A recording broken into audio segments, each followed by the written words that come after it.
जीनियर्स, welcome back to my channel. So geniuses, जो chapter चल रहा था वो था अपना इन्वेस्टमेंट डिसीजंस और कैपिटल बजटिंग, जिसमें आज अपन करेंगे illustration number 11।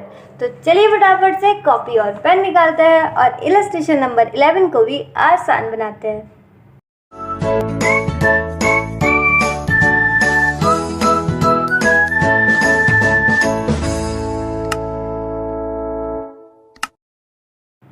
Illustration number 11. Suppose ABC Limited is considering two projects, Project X and Project Y for investment. तो दो प्रोजेक्ट हैं किसके पास? ABC Limited के पास। एक है प्रोजेक्ट X और दूसरा है project Y. The cash flows associated with these projects are as follows. और इन प्रोजेक्ट से रिलेटेड जो भी कैश फ्लोज है वो हमें दे रखी है।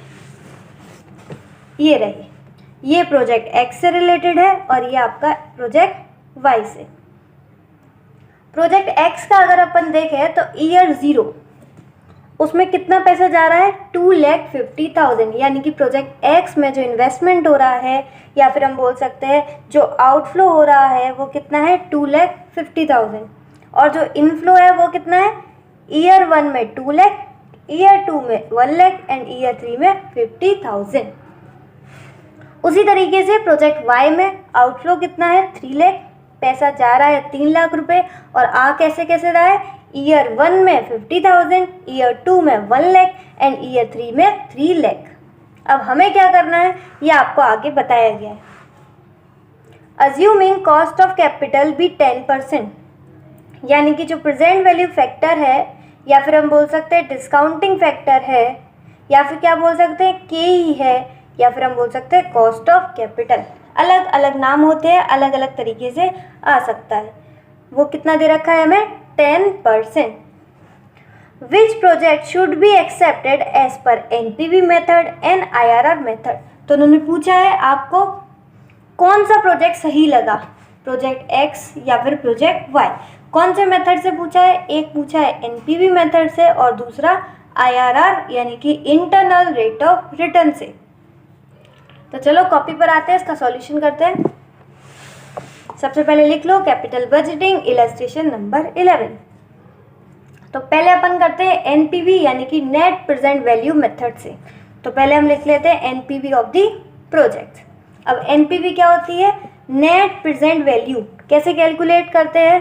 सबसे पहले हम देखते हैं present value of cash inflow, यानी कि जो भी हमारे पास पैसा आएगा उसकी प्रेजेंट वैल्यू कितनी है, उसमें से हम माइनस कर देते हैं present value of cash outflow, यानी कि जो भी हमारे पास से पैसा जा रहा है उसकी प्रेजेंट वैल्यू। इससे हमारा आ जाता है NPV यानी नेट प्रेजेंट वैल्यू। तो NPV क्या है? कितना पैसा आ रहा है और कितना पैसा जा रहा है, उन दोनों के डिफरेंस को हम बोलते हैं NPV। और दोनों ही कैसे लेते हैं? प्रेजेंट वैल्यू पर, यानी कि आज की वैल्यू। तो इसके लिए मैंने आपको फॉर्मेट सिखाया था किस तरीके से बनाना है। सबसे पहले ईयर, फिर आपको लेने होते हैं कैश फ्लोज, फिर जो भी प्रेजेंट वैल्यू फैक्टर है वो, और कैश फ्लोज को प्रेजेंट वैल्यू फैक्टर से इनटू करते हैं तो हमारा आ जाता है PVCF यानी कि present value of cash flows. लेकिन मैंने आपको प्रीवियस क्वेश्चन में भी ये सिखाया था कि अगर दो प्रोजेक्ट हो तो आपको क्या करना है? ईयर और प्रेजेंट वैल्यू फैक्टर एक साथ लिख लेते हैं। उसके बाद दो कॉलम बनाने हैं बड़े बड़े, एक प्रोजेक्ट X के लिए और एक प्रोजेक्ट Y के लिए। अब प्रोजेक्ट X में दो करने हैं और प्रोजेक्ट Y में दो करने हैं। प्रोजेक्ट X में दो क्या हो गए? Cash flows, present value of cash flows. Project Y में same cash flows, present value of cash flow. अब ये कैश फ्लोज हमें कहाँ से मिलेंगे? ये हमें क्वेश्चन में गिवन होगा। बस हमें क्या करना है? कैश फ्लोज को प्रेजेंट वैल्यू फैक्टर से इनटू कर देना है तो हमारा आ जाएगा प्रेजेंट वैल्यू कैश फ्लो। उसी तरीके से प्रोजेक्ट Y में भी हम करेंगे कैश फ्लोज, जो कि आपको गिवन होगा क्वेश्चन में। कैश फ्लोज का आपको इनटू करना है प्रेजेंट वैल्यू फैक्टर से और आपका आ जाएगा present value of cash flows. तो उम्मीद है एक पूरा आपके दिमाग में स्टेटमेंट बन गया होगा कि किस तरीके से हमें क्वेश्चन करना है। ये पूरा मैं क्यों बताती हूँ तरीका, ताकि जब भी एग्जाम में आपको इस तरीके का क्वेश्चन बने तो आपके माइंड में पहले से फॉर्मेट तैयार हो जाए। जब हमें 15 मिनट्स का रीडिंग टाइम मिलता है ना, तभी आपके दिमाग में फॉर्मेट तैयार हो जाए कि इसमें 2 प्रोजेक्ट है तो हम इस तरीके से इसमें फॉर्मेट बनाएंगे। उससे क्या होता है, हमारी स्पीड बहुत तेज़ हो जाती है, क्योंकि हमारे दिमाग में ऑलरेडी फ्रेम हो रखा होता है क्वेश्चन। ठीक है ना, तो उसी तरीके से हमारा ये फ्रेम हो चुका है। अब फटाफट इसे सॉल्व करते हैं। तो सबसे पहले लिखते हैं ईयर। ये आपको क्वेश्चन में गिवन है, देखो कितना दे रखा है, 0 1 2 3।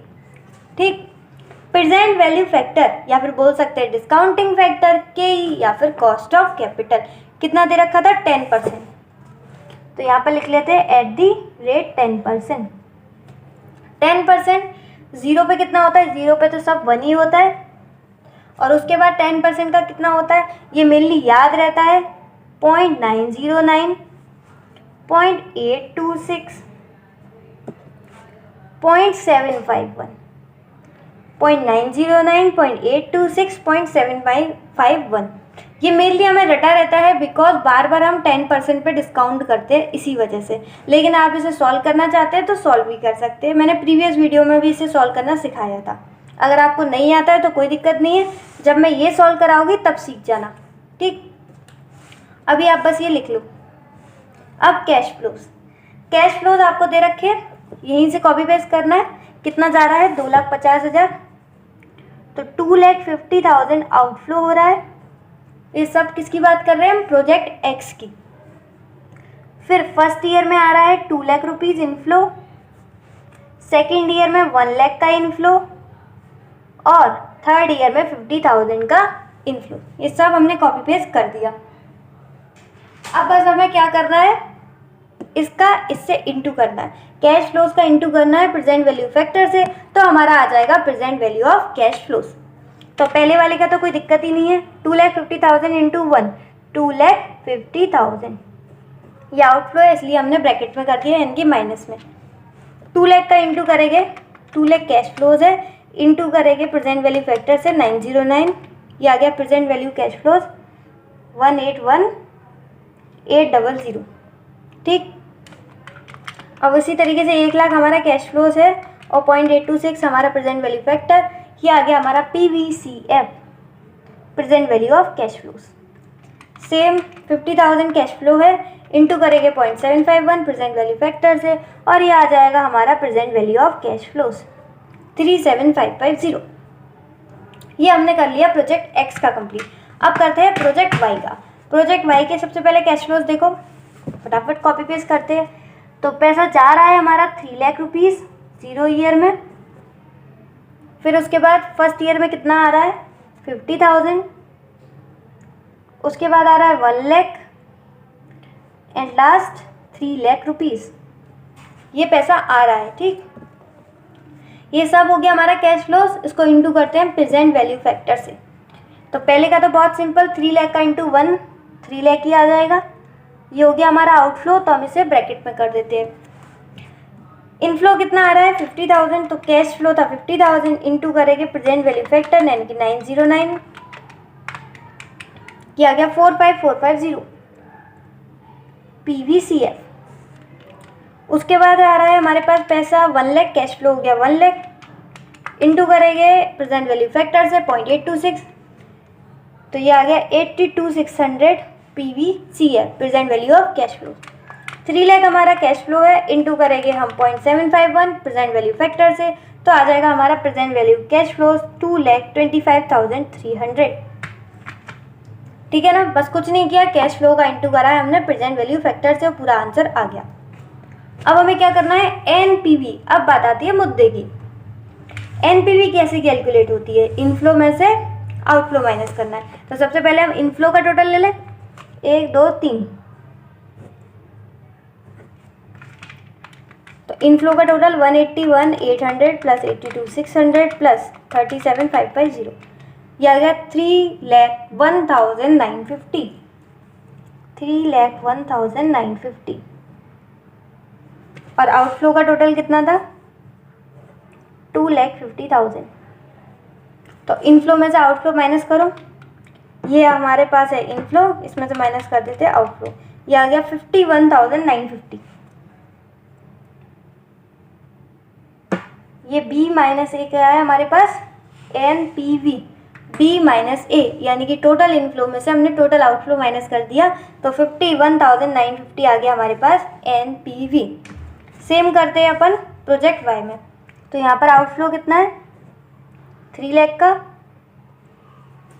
और इनफ्लो कितना है, टोटल करते हैं अभी 45,0 प्लस 82,600 प्लस 225,300, ये आ गया 35,33,50, 35,33, ये टोटल इनफ्लो आ गया। उससे पहले हमारे पास टोटल आउटफ्लो है ही, तो अपन 3 लाख माइनस कर देंगे टोटल आउटफ्लो 53,350, 53,350, ये आ गया अपन के पास NPV। कैसे आया NPV हमारे पास, B माइनस A, B था हमारा टोटल इनफ्लो, माइनस कर दिया टोटल आउटफ्लो। उम्मीद है आपको NPV यानी कि फर्स्ट वाली जो रिक्वायरमेंट थी क्वेश्चन की वो अच्छे से समझ में आई होगी। ठीक है, NPV का डिसीजन क्या रहता है, मतलब कौन सा प्रोजेक्ट हमें एक्सेप्ट करना चाहिए और कौन सा प्रोजेक्ट एक्सेप्ट नहीं करना चाहिए। NPV का डिसीजन रहता है कि जो NPV है वो पॉजिटिव आनी चाहिए। तो देखो ये भी NPV पॉजिटिव है, ये भी NPV पॉजिटिव है। अगर एक प्रोजेक्ट होता तो हम बोल देते एक्सेप्ट कर लो, क्योंकि प्रोजेक्ट की NPV है पॉजिटिव है। लेकिन यहाँ पे हमें कंपेयर करना है प्रोजेक्ट X और प्रोजेक्ट Y में, क्योंकि यहाँ पर कितने प्रोजेक्ट हैं, 2, तो हमें यहाँ पर कंपेयर करना है। तो देखो किसकी NPV, दोनों की NPV पॉजिटिव तो है, अब हमें देखना पड़ेगा किसकी NPV ज़्यादा है, तो इसकी NPV ज़्यादा है, तो हमें ये वाला प्रोजेक्ट एक्सेप्ट करना चाहिए। तो पहले वाले मेथड से यानी कि NPV मेथड से कौन सा हो गया हमारे पास, प्रोजेक्ट Y। ठीक, अब अपन नेक्स्ट करते हैं। नेक्स्ट कौन सा मेथड था, नेक्स्ट उन्होंने बोला था IRR यानी कि इंटरनल रेट ऑफ रिटर्न। तो नेक्स्ट पॉइंट डालो इंटरनल रेट ऑफ रिटर्न यानी IRR ऑफ प्रोजेक्ट। अब IRR कैलकुलेट करने के लिए मैंने आपको 3 स्टेप बताए थे। पहले स्टेप में होता है आइडेंटिफिकेशन ऑफ कैश फ्लोज, दूसरे स्टेप में 2 पॉइंट होते हैं, एक में हम निकालते हैं पॉजिटिव NPV और दूसरे में हम निकालते हैं निगेटिव NPV। तीसरे में हम क्या करते हैं, स्टेप नंबर 3 में हम IRR का फॉर्मूला लगाकर IRR कैलकुलेट कर लेते हैं। अब देखो यहाँ पर तो हमें सीधे सीधे कैश फ्लोज दे रखे हैं, यानी कि हमें कैश फ्लोज को आइडेंटिफाई करने की ज़रूरत नहीं है। तो पहला स्टेप अपन क्या करेंगे, स्किप करेंगे। दूसरे स्टेप में 2 पॉइंट्स थे, पॉजिटिव NPV और निगेटिव NPV। अगर आपने थोड़ी देर पहले ही देखा तो हम लोगों ने पहले ही कैलकुलेट कर लिया पॉजिटिव NPV, यानी कि दूसरे पॉइंट का जो पहला पॉइंट था पॉजिटिव NPV कैलकुलेट करना, वो तो हमने कर लिया है इससे पहले ही। तो अब अपन को क्या करना है, दूसरे का जो दूसरा पॉइंट था यानी कि निगेटिव NPV, ये हमें कैलकुलेट करना है। उसके बाद जो तीसरा स्टेप होता है IRR मेथड, IRR कैलकुलेट करने का, वो अपन यहाँ कर लेंगे। तो समझ में आ रहा है, IRR में 3 स्टेप होते हैं, जिसमें हमने कौन सा स्किप कर दिया, एक पहला वाला स्किप कर दिया क्योंकि यहाँ पर हमें आइडेंटिफिकेशन ऑफ कैश फ्लोज की ज़रूरत नहीं है। दूसरे स्टेप का जो पहला पॉइंट था वो भी हमने स्किप कर दिया, क्यों, क्योंकि हमने थोड़ी ही देर पहले पॉजिटिव NPV कैलकुलेट कर दी है। तो अब हमें बस क्या करना है, अब हमें करना है दूसरे का दूसरा पॉइंट यानी कि निगेटिव NPV और तीसरा स्टेप यानी कि IRR कैलकुलेट करना। ठीक, तो पूरी तरीके से समझ में आ रहा है कि किस तरीके से कौन सा स्टेप हमें स्किप करना है और कब करना है। तो ऐसे मत करने बैठना कि सारे के सारे स्टेप स्टार्टिंग से करने बैठो, थोड़ा दिमाग लड़ाना कि क्या हमें आइडेंटिफिकेशन की ज़रूरत है कि नहीं, अगर नहीं तो उसे स्किप कर देना। क्या हमें यहाँ पे पॉजिटिव NPV कैलकुलेट करने की ज़रूरत है, नहीं तो दूसरे का पहला पॉइंट भी स्किप कर देना। ठीक, तो अब अपन आते हैं दूसरे के दूसरे पॉइंट में यानी कि निगेटिव NPV कैलकुलेट करने के लिए। निगेटिव NPV अगर हमें चाहिए तो हमें क्या करना पड़ेगा, जो अभी हमने रेट रखी है उससे ज़्यादा ही रखनी पड़ेगी। तो यहाँ पर अपन कौन सी रेट रखें, यहाँ पर अपन रखते हैं 25%, इससे हमें निगेटिव NPV मिल जाएगी। अब मैंने 25% क्यों रखा ये जानते हैं। तो देखो सबसे पहले IRR का मतलब होता है एक ऐसी रेट जहाँ पर NPV 0 होती है। IRR का मतलब होता है एक ऐसी रेट जहाँ पर NPV 0 होती है। और अभी जब अपन ने NPV कैलकुलेट करी थी तो वो NPV 10% पे इतनी सारी आ रही थी, मतलब 0 से बहुत बहुत दूर आ रही थी। NPV हमारी हज़ारों में आ रही थी, तो अब हमें इतनी बड़ी रेट लेनी पड़ेगी, इतनी बड़ी डिस्काउंटिंग रेट लेनी पड़ेगी जिससे हमारी निगेटिव एनपीवी आ जाए। इसलिए पहले हमने 10 ली थी, तो अब हमें ज़्यादा से ज़्यादा लेनी पड़ेगी। तो हमने कितनी ले ली? 25%। अगर आपका भी इस तरीके से क्वेश्चन आए एग्जाम में कि यहाँ पर बहुत डिफरेंस आ रहा हो एनपीवी में, यानी कि 0 से हज़ारों में आ रही हो, ऐसे 50,000 60,000, तो आपको भी 25 या 30% लेनी चाहिए। इससे आपकी 100% मैं बता रही हूँ निगेटिव एनपीवी आ जाएगी। ठीक, तो अब अपन करते हैं डिस्काउंट एट द रेट 25%। अब भगवान करे इससे हमारी निगेटिव एनपीवी आ जाए, क्योंकि हमें चाहिए होता है पॉजिटिव एनपीवी और निगेटिव एनपीवी, तो हमारा काम आसान हो जाएगा। अब यहाँ पर भी same format, year, present value factor, जो कि अब डिस्काउंटिंग हमारा फैक्टर है कितना? 25%।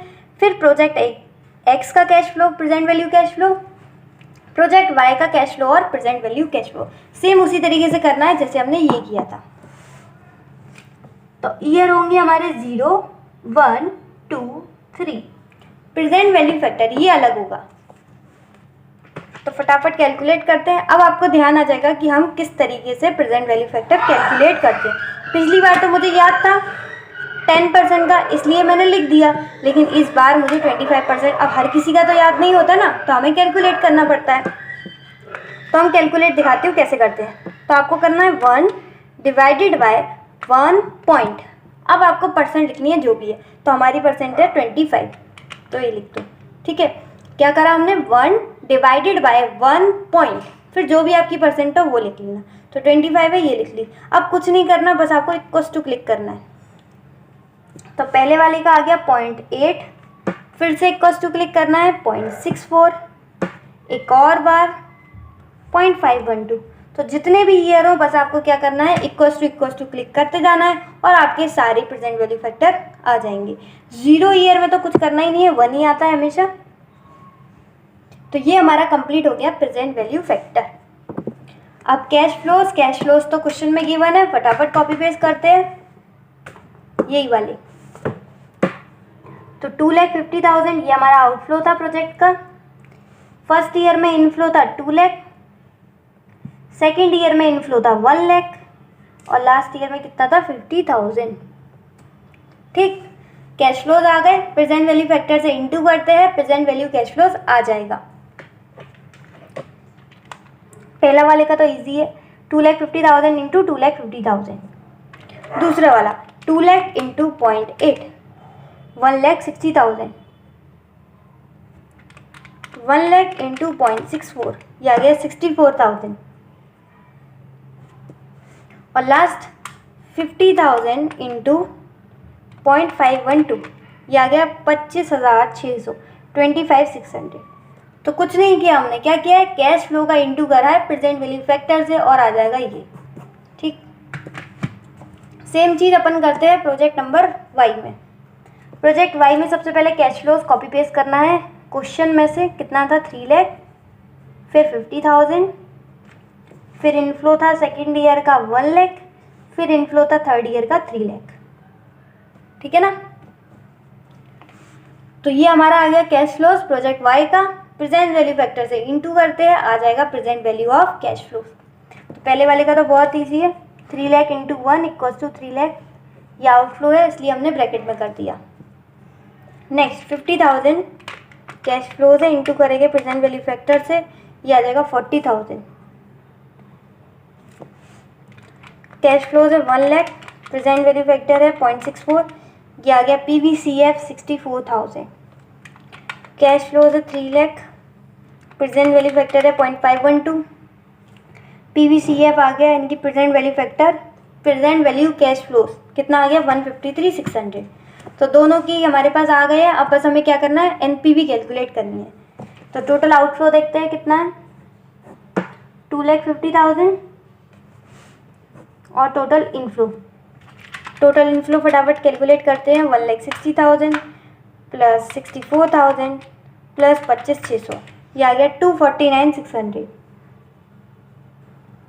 क्या बात है, बिल्कुल पास में ही आया है। देखो 249,600 ये क्या है हमारे पास? इनफ्लो, इसमें से माइनस कर देंगे आउटफ्लो। क्या बात है, तो हमारी आ गई निगेटिव एनपीवी। कैसे आई एनपीवी? एनपीवी आई हमारी बी माइनस ए, यानी कि इनफ्लो में से आउटफ्लो माइनस किया। उसी तरीके से प्रोजेक्ट वाई में टोटल आउटफ्लो कितना है 3 लाख और टोटल इनफ्लो वो कैलकुलेट करते हैं 40,000 प्लस 64,000 प्लस 153,600 257,600। ठीक, ये टोटल इनफ्लो आ गया, इसमें से माइनस कर दो टोटल आउटफ्लो, ये आ गया 42,400। और ये कैसा है 42,400 कैसा है बताओ, निगेटिव एनपीवी। और एनपीवी कैसे कैलकुलेट करते हैं, बी माइनस ए, यानी कि इनफ्लो माइनस आउटफ्लो। ठीक है, तो मैंने जो चीज़ आपको बताई थी कि जब भी आपका इस तरीके से हज़ारों में आए एनपीवी, यानी कि 50,000, 60,000, 40,000, तो आपको क्या करना है, ज़्यादा से ज़्यादा रेट लेनी है। तो हमारी रेट थी 10% और उन्होंने डबल से ज़्यादा रेट ले ली, यानी कि 25%, तो हमारे पास आ गई एक निगेटिव एनपीवी। तो इसी तरीके से आप भी करनी है अपने क्वेश्चन पेपर में। अगर आपका पॉजिटिव एनपीवी आ रहा है बहुत दूर, यानी कि 50,000, 60,000, तो आपको क्या लेना है 25, 26, 28, 30, 35 इस तरीके से परसेंट लेना है। उससे आपको क्या मिल जाएगी, निगेटिव एनपीवी। तो एक पॉजिटिव मिल गई, एक निगेटिव मिल गई। अब किसकी दे रही है, बिल्कुल किसी की नहीं। तो चलो फटाफट करते हैं स्टेप नंबर 3, यानी कि internal rate of return. Internal rate of return यानी कि IRR का फॉर्मूला है lower rate plus positive NPV divided by difference in NPV into difference in rates. तो पहले अपन करते हैं प्रोजेक्ट एक्स का। प्रोजेक्ट एक्स का लोअर रेट क्या था 10% plus positive NPV. Project x की पॉजिटिव एनपीवी थी 51,950। डिफरेंस इन एनपीवी यानी कि पॉजिटिव में से निगेटिव एनपीवी माइनस करेंगे। पॉजिटिव एनपीवी थी 51,950 माइनस निगेटिव एनपीवी कितना था 400 इनटू डिफरेंस इन रेट। तो पहले अपन ने लिया था 10, अभी अपन ने कितना लिया 25, हाँ 25 लिया, तो ये आ गई 15%। तो डिफरेंस कितना आ गया रेट में 15% का। ठीक, एक बार 25 ली थी, एक बार 10 ली थी। अब इसे सॉल्व करते हैं। 10% को ऐसे ही छोड़ देते हैं, पहले अपन ये कैलकुलेट कर लेते हैं। ध्यान रखना माइनस कर रहे हैं निगेटिव एनपीवी को, तो माइनस माइनस क्या हो जाता है प्लस, तो गलती मत करना। 51,950 प्लस 400 52,350, तो प्लस करते हैं नीचे। ठीक है, ये मैंने कम से कम आपको जो है कितनी बार बता दी होंगी, बिल्कुल अनलिमिटेड टाइम, इसलिए ताकि एकदम दिमाग में फिट हो जाए, क्वेश्चन की गलती करने से भी ना करो, मतलब आप चाह कर भी गलती ना करो, इसका मतलब ये है। 52,350 आ गया, ऊपर जैसा है वैसे ही लिख दो, इनटू डिफरेंस इन रेट 15। अब 10% को ऐसे ही छोड़ दो, पहले ये सब सॉल्व कर लेते हैं। तो 51,950 डिवाइडेड बाय 52,350, ये आ गया 0.9923। इसको इनटू कर देते हैं 15 से, ये आ गया 14.88 14.89। ठीक है, तो 10 में प्लस कर दोगे तो ये आ जाएगा 24.89%। ये आ गया IRR आपका प्रोजेक्ट एक्स का। अब करते हैं प्रोजेक्ट वाई का।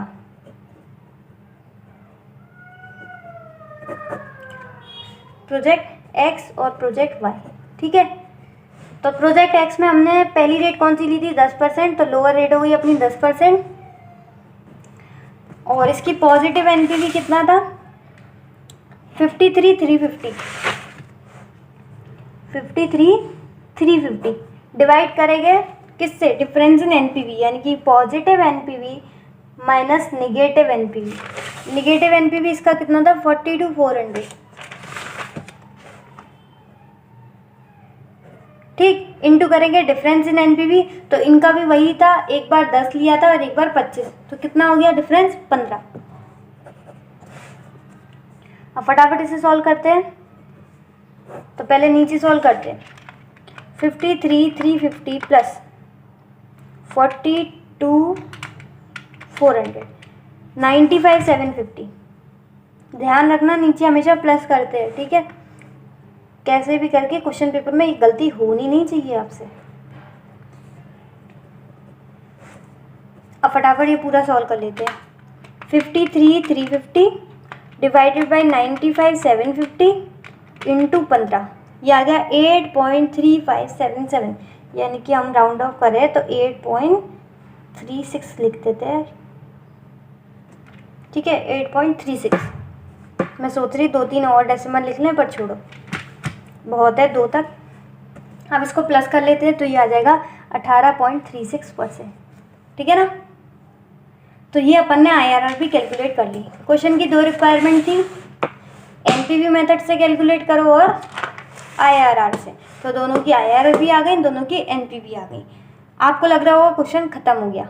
जी हाँ, बिल्कुल क्वेश्चन ख़त्म हो गया, बस छोटी सी चीज़ रह गई जिसके लिए आपका 1 या आधा नंबर कट सकता है, इसलिए आपको वो भी नहीं कटवाना है। ठीक है, क्या रह गया? वो रह गया ये ओवरऑल पोजीशन दिखाना। ये ज़रूर दिखानी है आपको ओवरऑल पोजीशन।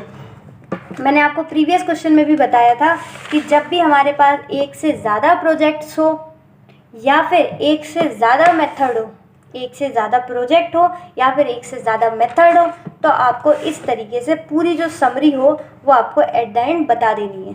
ठीक है, तो 2 प्रोजेक्ट थे हमारे पास, प्रोजेक्ट X और प्रोजेक्ट Y, और 2 मेथड थे, एक तरफ था NPV और एक तरफ था IRR। तो पहले देखते हैं प्रोजेक्ट X की NPV 51,950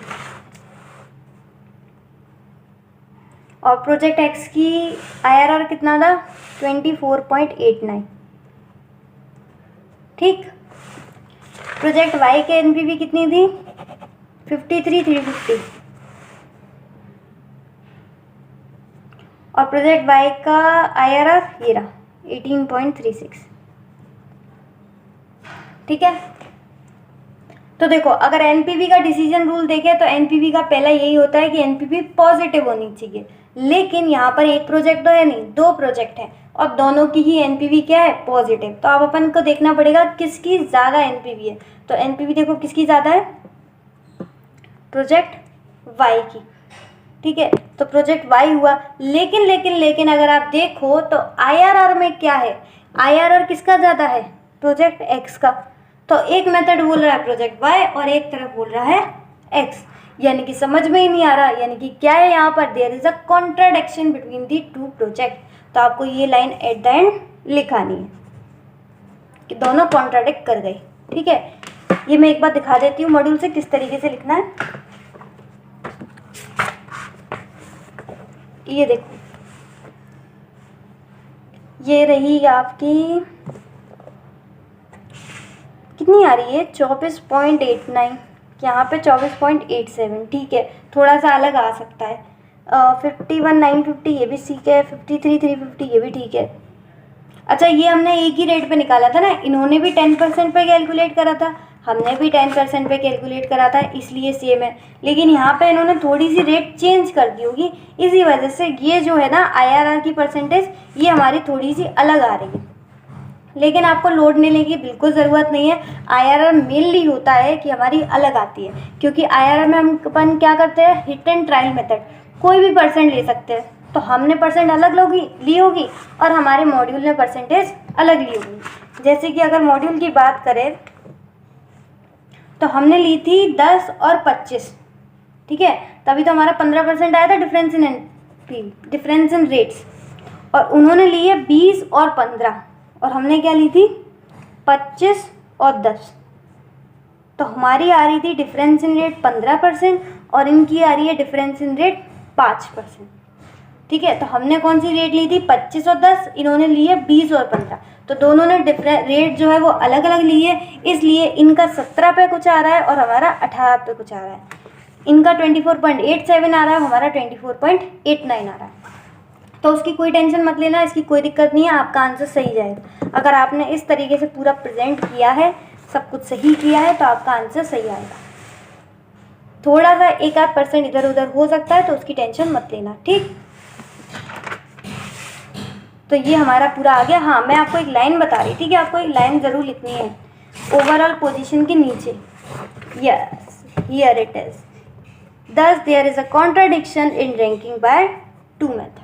कॉन्ट्राडिक्ट कर रहे हैं दोनों, ये वाली लाइन और लिख देनी है, ठीक है। इस तरीके से आप अगर ओवरऑल पोजीशन और ये लाइन लिख दोगे तो बिलीव मी आपका 1 मार्क नहीं कटेगा।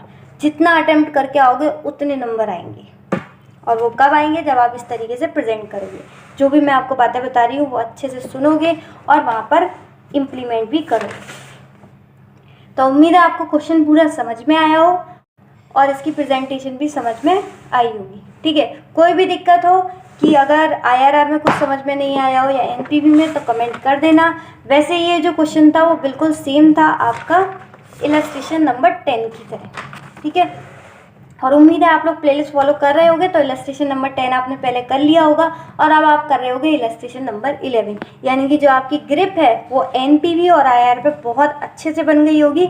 इसके बाद भी एक इलस्ट्रेशन है, वो भी अच्छे से हो जाएगा। तो मतलब इस तरीके का क्वेश्चन आया, यानी कि NPV और IRR वाला, तो आप डेफिनेटली बहुत अच्छे से कर लोगे। और मोस्टली एग्जाम में यही वाले क्वेश्चन आते हैं, NPV और IRR इंस्टीट्यूट का फेवरेट है। इसलिए 3 क्वेश्चन जो मैं करा रही हूँ, 10, 11, 12, तीनों इलस्ट्रेशन बहुत अच्छे से कर लेना। उसके बाद आपको किसी चीज़ की ज़रूरत नहीं, फिर तो आप तोड़ोगे फोड़ोगे FM में, देख लेना। तो आज के लिए बस इतना ही। If the video is helpful for you then hit the like button, share with your friends as well if it is us, and या डू सब्सक्राइब नाउ। इस तरीके से धूम मचानी है FM एडवांस अकाउंट, और अभी और भी सब्जेक्ट्स आ रहे हैं सब में, तो सब्सक्राइब जरूर कीजिएगा। इसी के साथ इसी तरीके से खुश रहिए, मुस्कुराते रहिए। विल द नेक्स्ट वीडियो में, तब तक के लिए bye bye, be happy always.